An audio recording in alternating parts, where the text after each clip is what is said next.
The Philharmonia Orchestra is not your average symphony orchestra. As well as performing more than 160 live concerts a year around the world and recording for film and video games, it is also using the latest technologies to present live, free opportunities to step inside the world of its musicians. For its latest project, in partnership with the Science Museum, the Philharmonia is bringing together classical music and science to create one truly immersive installation. Universe of Sound. The idea is the brainchild of principal conductor and artistic advisor Esa-Pekka Salonen and Richard Slaney, head of digital at the Philharmonia. Universe of Sound is basically a project based around the planets by Gustav Holst, and it's a project where we want to get people to understand what it's like to be part of an orchestra. Start from the top. Planets is a rousing piece of music, and it's something that almost everybody knows, even if you don't know what it is. It's really exciting to do something with this piece and kind of combine it with all the sort of technological possibilities we have at the moment, and we are really doing something cutting edge. We're planning a really exciting exhibition at the Science Museum where we basically take the orchestra and break it down into its independent sections, and we put video of those independent sections into different rooms, so you'll be able to walk through different sections of the orchestra and then emerge into a kind of projected dome where you see all the orchestra at once and see how all these different parts and different instruments come together to make a piece of music. Then on top of that, we've commissioned a new piece of music by Joby Talbot, who's an amazing composer, and we've asked him to write a piece that continues the journey of the planets. And we've done this because we want to show a little bit about how the composition process works, what a composer does, and how writing music for orchestra works. And then the kind of final layers on top of this is we're layering up different areas of interactivity. You can play the percussion, you can learn how to conduct, you can sit and look at the music, you can hear commentaries from the musicians and from the conductor. Basically learn everything there is to know about the orchestra and about the planets. I'm really excited about this, and I'm sure that it will attract lots of people who otherwise wouldn't go to a classical music event. It's January 2012, and the first phase of production is about to begin.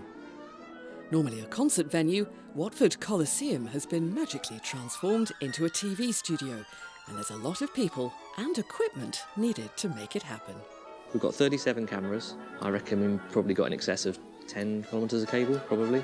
We've got 360 kilowatts of light. There's just people everywhere as well. It's huge. It's just massive. Logistically, it's a huge jigsaw puzzle. It's about looking at the space and working out where you can fit the cameras in around the orchestra and what kind of shots you can get, and then how those shots will then relate to a multi-screen video installation in a gallery space. We've positioned at least one camera, sometimes two, within each section, and they will then be fed through to the control station, which is where we are, and we'll be able to monitor and watch what all the camera people are doing during the performance. I need to see all of the bassoon, please, so pull out a bit. That's right, a bit more like that.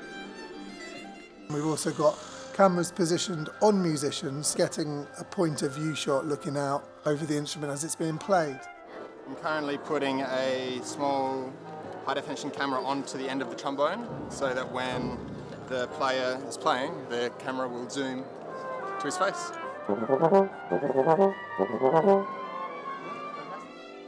Aside from the visuals, the sound also needs to be recorded. And that's the responsibility of sound engineer Mike Hatch. I'm using 45 microphones, I think, in total today. We've slightly more microphones and cameras, but I choose the amount that I feel is necessary according to how the piece should sound. I work alongside Misha, who's following the score and responsible for the musical points, and I'm responsible for the technical issues. And I've got all the microphones coming up on my mixing desk here, and as we go through, I just make adjustments in order to try and get the sound that I want. The logistics is complicated, of course, because of all the cameras. We can't put everything exactly where we want, and they probably can't put their cameras exactly where they want because our microphones will be in their shot. So both sides have to compromise in the end.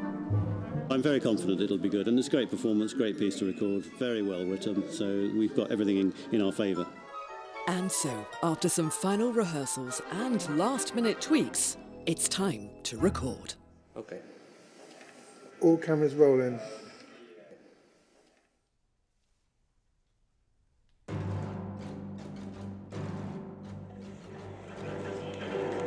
Stand by Q16, zooming out to wide shot of oboes.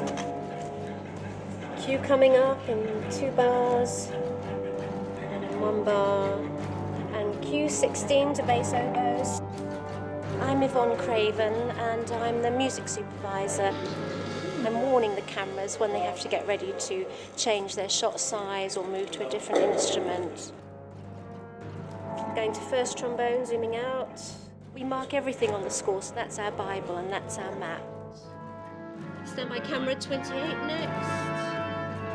It's great to see the orchestra so thoroughly, actually. You're not normally covered in such detail.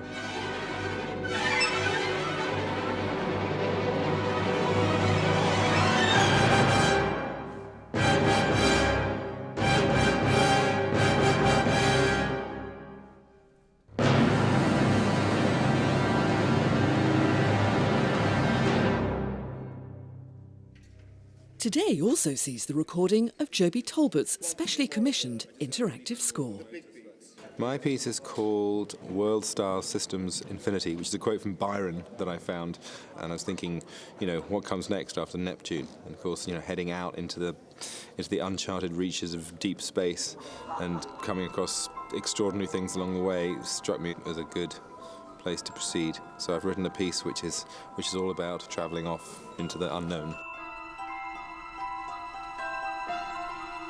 In inviting the audience into the orchestra and into the music, we wanted to facilitate them in being able to have an impact on the music.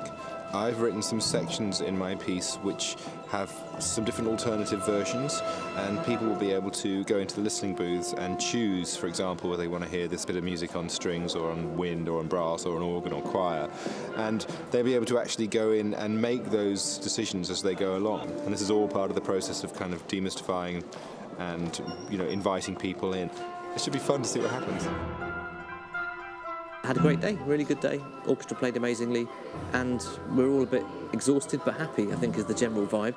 It's the start of something today. It feels like we've just ended, but actually this is only the very, very first step, so lots of work to do.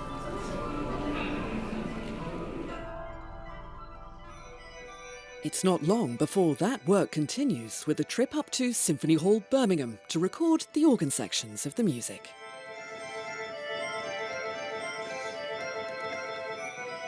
From there, it's down to London to add one final ingredient.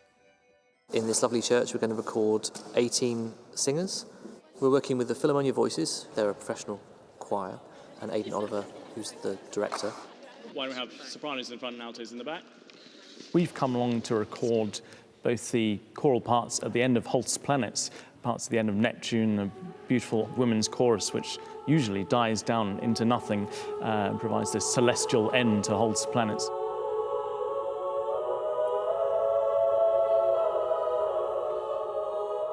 But tonight we're doing something very different, because at the end of the Planets we actually then provide a transition into Joby Talbot's amazing score.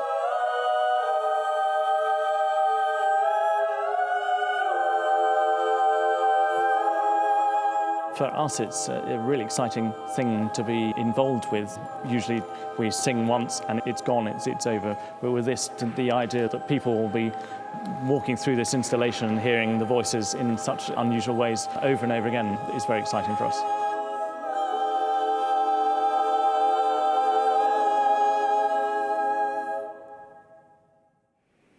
With all the recordings done, it's time to bring them all together. We were at Floating Earth Studios today. In fact, we're in a truck parked outside, and we are mixing the audio, which basically means balancing the sounds of the individual mics and the individual instruments in the orchestra to produce a really nice balanced sound.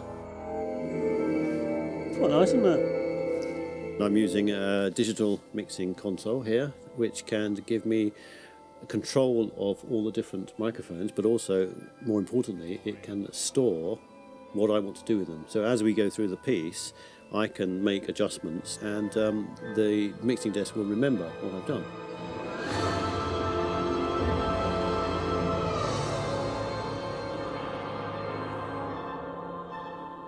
That's good. To create what's needed for the exhibition is a two-stage process, actually. I need to assemble all the component parts and decide what the ratio between the different microphones is for the stereo mix. And then I'm going to take away what I do today and work on the individual rooms separately. So we'll have, the room that's got the horns in, we'll be able to go through the track and make sure that what is played in the room is as relevant as possible to what people see when they go in there. Once those sound mixes are done, it's then on to the video edit. My name is Guy Jones and I'm editing the video for Universe of Sound. Well, this is the 37 cameras all synced up together. I think it's over 100 hours of footage, which is about 4 terabytes worth of video. It's my job basically to make sure that the video fits with the audio. When they edited the audio together, they took the best takes of each section throughout the day. Obviously, the video has to be one consistent stream. It can't cut away anywhere. So my job is basically to chop the video up into bits and stretch it and speed it up and slow it down where it's required so that it fits the audio we've been given.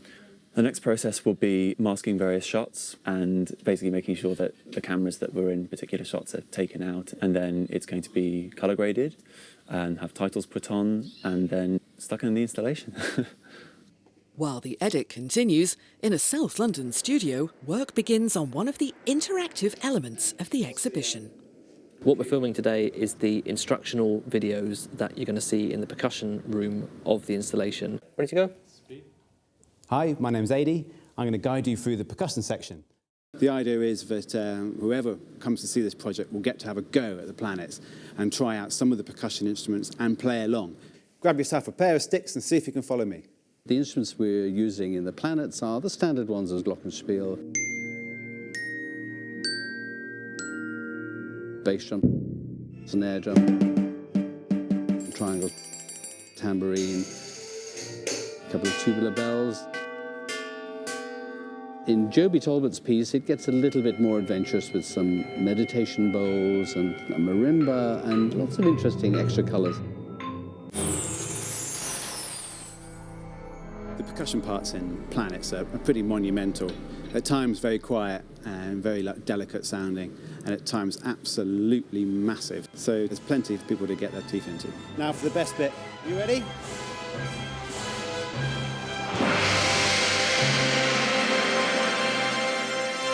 Back at the Philharmonia, finishing touches are being made to the installation's most ambitious interactive element, the Conductor Simulator. Using motion sensing technology, the in-house team has designed something truly unique. When visitors come to the exhibition, they'll be able to step into little booths and essentially feel like they're conducting the Philharmonia Orchestra. They'll be able to follow patterns on the screen which tell them how a conductor would, in theory, go about conducting different parts of the planets. I want you to hit certain points, and if you don't hit those points in time with the music, then the music will start to go out of time or out of tune. But once you start hitting the points again, the music will come back in. After some initial tests with office staff, it's time to try it out on the maestro himself. What are we trying to do here? So you're trying to basically follow that bouncing ball. Okay.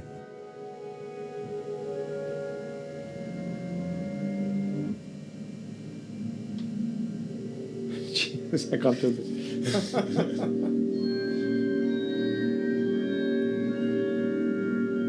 Can you make the curve go under? A little, yeah, that sort of thing. I would say that's pretty close to what we do. It's really fascinating to see conducting broken down into this kind of idea of the basic movement and how we do it. So while it doesn't give you a precise idea of the communication, there's no feedback from the orchestra, obviously. It still gives you a good sense of what we're doing. This is very cool.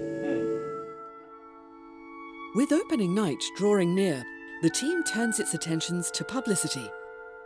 Richard and the marketing teams from the Philharmonia and the Science Museum meet with design agency Harriman Steel to hear their ideas for the poster campaign. Basically, what we've got to share today, we've got 3 routes, so we'll kick off. Essentially, we were kind of looking at the dynamics of an orchestra, really. Kind of looking at how you're breaking down the piece and the orchestra into kind of components, if you like. But the piece itself obviously being the planets, looking at a solar system, how a solar system is also made up of component parts, is the thought here. Route 2, essentially what we're doing here is taking different instruments from the orchestra and projection and putting them together. So our intention is to get instruments and paint them white and basically project onto them. We thought potentially on this route a series of different sort of projections could work, so you've got a series of different posters. So just flicking through these, you can kind of see as a set that they're actually really quite vibrant. So that's route 2. Route 3, this is probably the route that's got a little bit more of an ode to the Science Museum out of the 3. What we wanted to try and do is kind of the constituent parts of the planets, represent them visually in a graphic sense. We're looking at brass here, there's percussion, and then strings. And then at the centre of it all, you've got your conductor. And that's it. What's your thoughts? Brilliant, thank you. I'm very interested by the second route because it's got that stronger musical connection, I suppose, first off. And it's very directly saying traditional instruments, traditional music presented in a completely unconventional way. And from that perspective, this is very exciting. With the design concept chosen, a few days later, it's into the photography studio for the poster shoot. Just behind me, we're basically setting up a series of instruments, orchestral instruments that have been spray painted white. We've got a violin, French horn, a couple of trumpets, a snare drum, and then we're getting 35mm film slide projections of images from outer space projected onto these instruments, which creates a really amazing effect.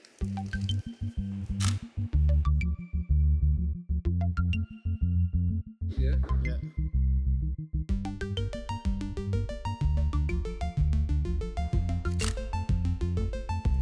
I love what's happening in there.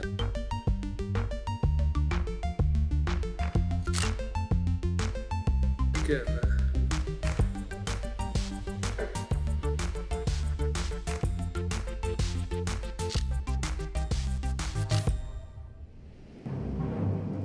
It's now just over a week until Universe of Sound opens to the public, and with posters going up all over London, construction at the Science Museum is underway.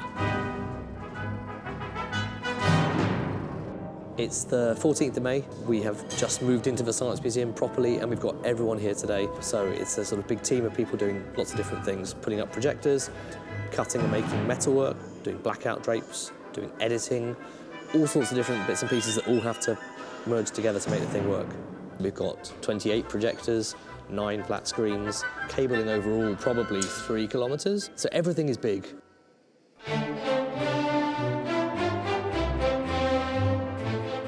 This is where you come into the exhibition. This is the first space you'll see. This space is going to be violins and violas. This space is flutes and oboes. Finally, on this long run, bassoons and clarinets in this room here. And then it starts to get really interesting. So this room is the trombones, trumpets, tubas room. And then through from the brass room into this space, which is the big projection dome. We'll have 8 different projections in here, up high. And then this room, which currently looks like a branch of Dixon's, is the percussion space. This room will be cellos and basses. And very finally, the last room, which is the horns and Esapeka. Whether we'll be ready and up and open by next Tuesday, it's hard to answer that one. There's kind of moments where you think, yes, we're winning the battle, and there's moments when you just despair and think, this is never going to work. But at the moment, we're winning. This afternoon, today, Monday, whatever time it is, we're winning.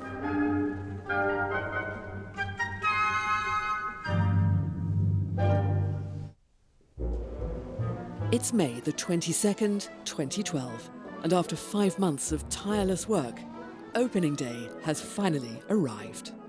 We're almost ready to open now. We've got our screens in place, projectors, speakers.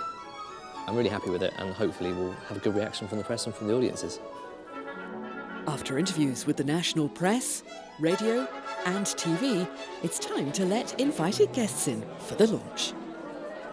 Minister for Culture, Communications and Creative Industries, Ed Vaizey, kicks off proceedings. I think that I'm the living embodiment of this project. I am the Minister for Culture, so I look after our orchestras and I look after our national museums, but I'm also the Minister, as you can probably tell, for video games. So to hear that an orchestra and the Science Museum are using video games technology to make this come alive is absolutely fantastic. I now have to cut a virtual digital ribbon, which I've never done, and I was given brief instructions, which apparently is to order you to find your place in the orchestra in the next 30 seconds while the orchestra tunes up.